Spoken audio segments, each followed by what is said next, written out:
So I got a couple of little rocks in the mail today.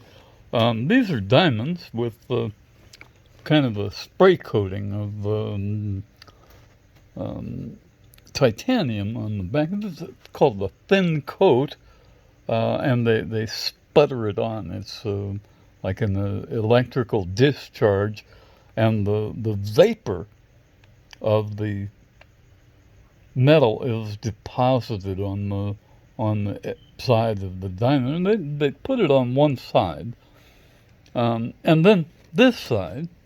See, this side you get kind of a greeny purple color because it's called thin film diffraction.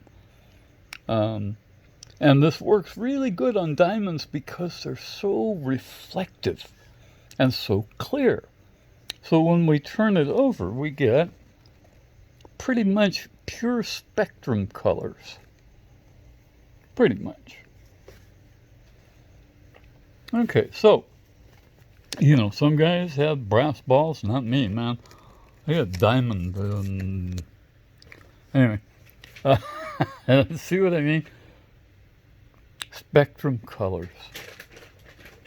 And these are 100 millimeters across from a company in Kowloon, China.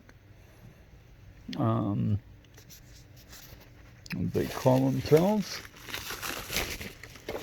These guys are, I think, associated with some of the other, one of the other companies I buy from, Longwen.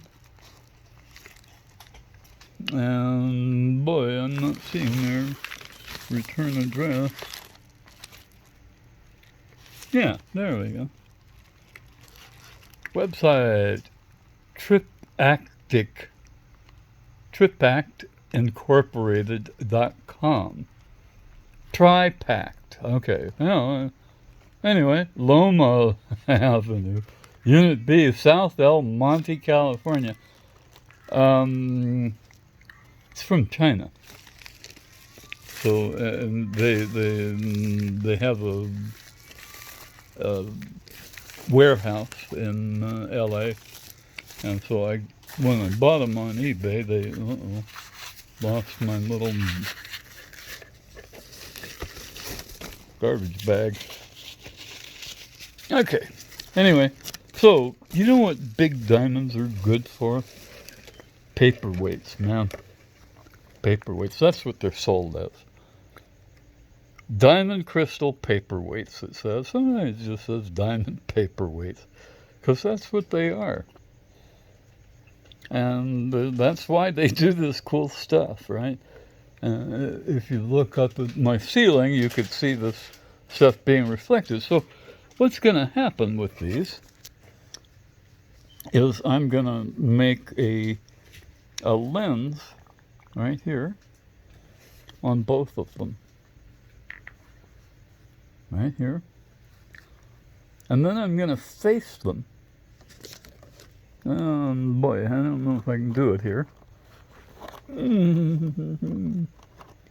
Alright, well, anyway, just face them like this so that I can shine a laser through there or focus a laser through a big blue sphere diamond, and it multiplies the force of that laser times about a bazillion, because diamonds are beta emitters.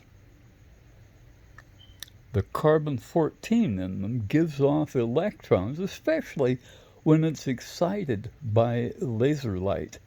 And that's a neutron fissioning, giving off the mass of an electron at light speed, right? It's a fission product, so it's lots of energy to break that neutron, and it becomes a proton, right? It gives off the mass of an electron, becomes a proton, and instead of 6 protons in a carbon atom, we then have 7 protons in a nitrogen atom. It grew up, right? It didn't get smaller, got bigger. Went into the next element up. Isn't that cool? Huh? So I aim my laser lights through there, and it starts bouncing back and forth between them. Let me see if I can make it laze. There we go. When you get those light spikes like that, it's lasing. It's putting out yellow light and nothing else. Maybe we can make it do blue light or green light.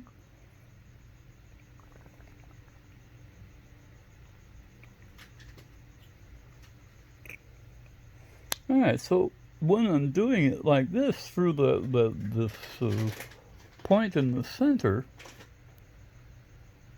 it starts bouncing back and forth and back and forth. And that's the way you get something to laze and reinforce that one wavelength. And I'm gonna send blue ultraviolet light through the lens on one side and get them bouncing back and forth, and it'll go out the lens on the other side, and the planes of cleavage in a diamond are cut so that they're parallel with this surface here. Okay? And they lead right down to that point so that they collimate the laser light into a single beam that reinforces itself as it travels across space-time. And I can create really, really, really big lasers with these diamonds. And these are just little ones compared to my big ones. And they will push light sails across the solar system. So I can go and, or send somebody maybe, to go and capture asteroids. Bring them back. And we can mine those asteroids. We can get the metals we need from those asteroids. People can live on them. We can orbit them in low Earth orbit. If we get them going, actually we have to slow them down, right? They'll fall towards the Earth at 40,000 kilometers an hour. And we slow them down. Actually, we send the light craft across from lasers based at Lagrange 1. So we loop around the moon, go out to Lagrange 1, and maybe do a couple of loops to gain some velocity, and then start falling towards the sun. And we bypass the sun, around the orbit of Mercury. You won't want your light sails getting fried. And that fall towards the sun accelerates it. It's called a gravity assist.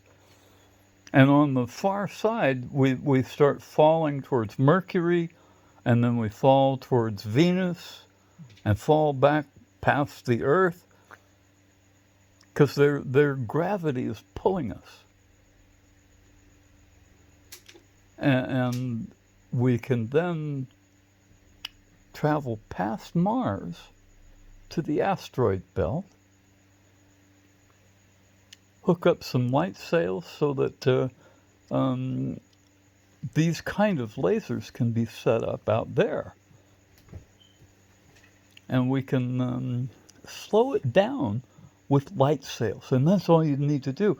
It's going around and around the sun in an orbit at whatever velocity that orbit requires, um, like um, like low Earth orbit requires of 17,000 kilometers an hour to stay there, and that's how Mars stays where Mars is, and all of that. And there's a magnetic field that's involved too, but um, that's not in this particular video.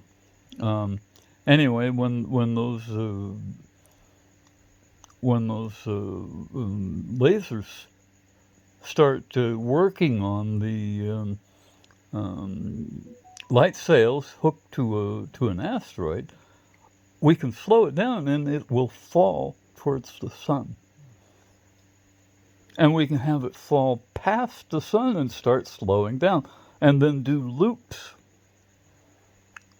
around the planets to slow down, so we can put it into orbit around the Earth. And I want four of them. Four of them because they're going to anchor space towers, so that we don't have to blast off of the Earth with firecrackers up our ass. We can just have these space towers that go up into low Earth orbit. They're anchored to a small asteroid at the low Earth orbit point, kind of like the bridge on a guitar, right? And then a big, long section that goes out to geosynchronous orbit, where we have satellites that sit over one point on the Earth. And that's where we want to anchor that tower. And what I'm thinking about is not actually like building a tower.